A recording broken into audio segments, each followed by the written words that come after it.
আগামী ২৯ তারিখে বাংলায় দ্বিতীয় দফার ভোটের দিনক্ষণ ঘোষণা হওয়ার পর থেকেই শাসক বিরোধী উভয়ই নিজেদের পথসভা ও দলীয় কার্যক্রম নিয়ে ব্যতিব্যস্ত হয়ে পড়েছে। তাই সমগ্র রাজ্যের পাশাপাশি রানাঘাট দক্ষিণ বিধানসভা কেন্দ্র ব্যতিক্রমী নয়।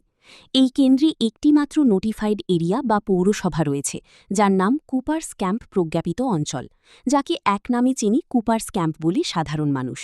তাই শাসক বিরোধী উভয়ই এই স্থানটিকে পাখির চোখ হিসেবে দেখছে।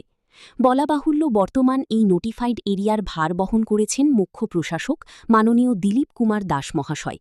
তার উদ্যোগে সমগ্র কুপার্সি তৃণমূল কংগ্রেস কর্মীরা তৃণমূল কংগ্রেস প্রার্থী ডাক্তার সৌগত কুমার বর্মণের সমর্থনে প্রত্যেকটা ওয়ার্ডে নির্বাচনী পথসভার আয়োজন করে। আজ এরকমই একটি পথসভায় মাননীয় দিলীপ কুমার দাস মহাশয় জনসাধারণকে ঠিক কী জানাচ্ছেন শুনে নেওয়া যাক। রানাঘাট কুপার্স ক্যাম্প থেকে সন্তুদের একটি বিশেষ report, Ranaghat live news Bangla, Ranaghat. সকলকে বাংলা শুভ নববর্ষের শ্রেণীমত শ্রদ্ধা, প্রীতি, প্রণাম এবং ভালোবাসা জানিয়ে নির্বাচনের সপক্ষে দু একটি নিবেদন আপনাদের কাছে রাখতে চাই। দীর্ঘ আলোচনার অবকাশ নেই। এই ওয়ার্ডের মানুষের সঙ্গে তৃণমূল কংগ্রেসের ব্যক্তিগতভাবে আমার পরিচয় অনেক বছরের। আপনারা যথেষ্ট আমাকে স্নেহ করেন, ভালোবাসেন, যার পরিচয় আমি 2012 সাল থেকে পেয়ে আসছি। অর্থাৎ এই ওয়ার্ডের মানুষের সঙ্গে আমার একটা হৃদয়ের মেলবন্ধন কাজ করে। আমি এই ওয়ার্ডের মানুষকে আমি অত্যন্তভাবে শ্রদ্ধা করি। তার কারণ এই যে দলটার পতাকা তলে দাঁড়িয়ে আজকে আমি ভোট করছি, এই দলটাকে কুপার্সের মাঠে প্রতিষ্ঠিত করবার জন্য আপনাদের যে সংঘবদ্ধ লড়াই সেই দিন তৃণমূল কংগ্রেস পেয়েছিল, আমার যতদিন বেঁচে থাকবো আমি 8 নম্বর ওয়ার্ডের কোনো মানুষকে এই রাজনৈতিক লড়াইয়ের আমার কাছ থেকে সরাতে পারবে না। আমাকে আপনাদের মধ্যে কেউ ভুল বোঝাতে পারবে না। তাই এই 8 নম্বর ওয়ার্ডের মানুষের কাছে আমি অনুরোধ রাখছি, আমার আপনাদের প্রতি শ্রদ্ধা, ভালোবাসা অসীম, কিন্তু আবদারও আছে, একটু অভিমানও আছে।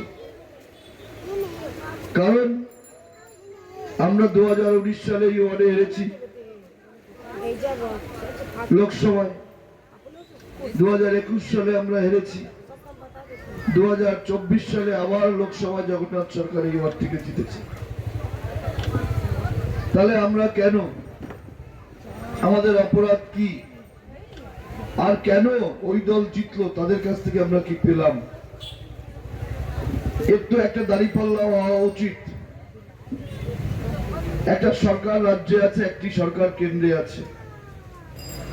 একদিকে মমতা বন্দ্যোপাধ্যায়, অপরদিকে নরেন্দ্র মোদী। মমতা বন্দ্যোপাধ্যায়ের জন্ম থেকে মৃত্যু, সকালবেলা হাড়িতে চাল চাপাতে যাব সেটাও ফ্রি রেশন, বাচ্চাকে স্কুলে পাঠাবো সেটাও ফ্রি মিড ডে মিল, বাচ্চা যে পোশাক পরে যাবে সেটাও মমতা বন্দ্যোপাধ্যায়ের দেয়া, বাচ্চার পিঠে যে ব্যাগটা তুলে দেবো সেটাও মমতা বন্দ্যোপাধ্যায়ের দেয়া, বাচ্চাকে যে স্কুলে গেলে সরকারি স্কুলে কুপার্সের বিশেষ করে বিশুদ্ধ পানীয় জল গ্রহণ করবে, পান করবে, তার জন্য স্টিলের মিল্টনের যে ফ্ল্যাক্স কুপার্স পৌরসভা দিয়েছে সেটাও মমতা বন্দ্যোপাধ্যায়ের দেয়া। সর্বোপরি ওর টিউশন ফি যখন ওর বাবা দিতে না পারে, ওর মা যখন ওর টিউশন ফি মেটায়, সেটাও লক্ষ্মীর ভান্ডারের টাকায় কখনো কখনো। অর্থাৎ স্বাস্থ্য সাথী, ঘর, সবুজশ্রী, কন্যাশ্রী, রূপশ্রী, কত বলতে গেলে 105টা প্রকল্প। তাকে আমরা ভোট দিতে ভুলে গেলাম 19 সালে। কাকে দিলাম আমরা? জগন্নাথ সরকারকে। 19 সালের পর 20 সালে কোভিড হয়েছিল, আপনারা জানেন, করোনা এসেছিল। জগন্নাথ সরকার এখানে যে মানুষগুলো, কুপার্সের মানুষ কেমন আছে, 8 নম্বর ওয়ার্ডের মানুষ কেমন আছে, যে আমাকে তোরা ভোট দিল, আমি জিতলাম। ভোট দেখুন, ভোট আপনি অথবা আমি দিয়েছি তো, না দিলে তো যেতেনি, ভোট তো আকাশ থেকে পড়েনি, মাটি থেকে বেরোয়নি। তাহলে আমরা ভোট দিয়েছি, আপনি অথবা আমি। তাহলে সেই মানুষগুলো কি দেখলো যে করোনা এই মানুষগুলো কেমন আছে, গরিব মানুষগুলো? আমাকে তো ভোট দিল। 21 সালে বিধানসভা নির্বাচনে আমরা ভোট দিলাম, বিজেপি জিতলো, তখনও করোনা চলছিল। তারপরে আমফান আসলো, কখনো পেয়েছেন? এই যে কদিন আগে এইখানটা যেখানে মিটিং করছি, এখানে টেন্ট করে আপনাদের সকলের ভোট রক্ষার জন্য সকাল থেকে রাত 10টা 11টা পর্যন্ত আমাদের ছেলেমেয়েরা ভোটের ফর্ম ফিল আপ করে দিল। বিজেপির লোককে দেখেছেন টেন্ট করে আপনাদের ভোটের ফর্ম ফিল আপ করে দেওয়া। বিডিও অফিসে হিয়ারিং, আপনাদের ভাতার সমস্যা হলে বিজেপির লোকেরা যায়, আপনাদের ঘরের সমস্যা হলে বিজেপির লোকেরা যায়, হসপিটালে, শ্মশানে, থানায়, সেই তো তৃণমূলের ছেলেরা। 10টা কাজ করতে গিয়ে যদি কোথাও একটা কাজের ভুল হয়, আপনারা মার্জনা করবেন না? আপনারা তো বাড়িতেও নিজের সন্তানকে বলেন, এ যা তুই মর গিয়ে, তুই মরতে পারিস না, আপনারা তো বলেন অনেক সময়। এটা কি আপনারা হৃদয় দিয়ে বলেন? আপনারা ওকে শাসন করেন। আমরা ধরে নিচ্ছি আপনারা আমাদেরকে শাসন করেছেন, তাহলে নিশ্চিতভাবে এবার ক্ষমা করবেন, আমাদেরকে ভালোবাসবেন, আমাদেরকে আপনাদের পাশে থাকতে দেবেন। আমরা এতটা কাজ করছি, আর একটা দল কিচ্ছু দিল না, 3বার ভোট নিল।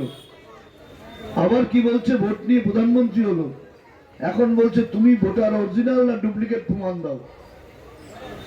আমি মায়ের গর্ভে জন্ম নিলাম, আমি বড় হয়ে মাকেই বলছি তুমি নারী না পুরুষ প্রমাণ করো।